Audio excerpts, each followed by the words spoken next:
आजकाल भिकारी सुद्धा 1 रुपया घेत नाही अशा प्रकारचं वक्तव्य करून 1 रुपयाला पीक विमा घेणाऱ्या शेतकऱ्यांची टिंगल करणाऱ्या कृषी मंत्री माणिकराव कोकाटे यांचा मी तीव्र शब्दामध्ये निषेध करतो.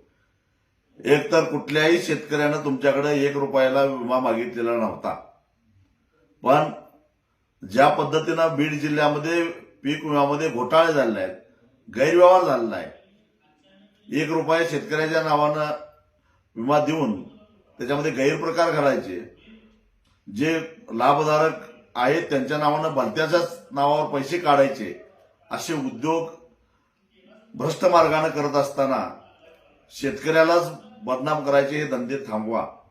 शेतकऱ्यांना तुमच्याकडे कधी 1 रुपयाला पीक विमा द्या असं म्हटलेलं नव्हतं. उलट शेतकऱ्याचं म्हणणं एवढंच होतं की आम्ही विम्याचे पैसे भरल्यानंतर इमानदारीनं आमचं नुकसान झालेलं असेल तर आमच्या विम्याचे पैसे आम्हाला द्या, एवढंच शेतकऱ्याचं म्हणणं होतं.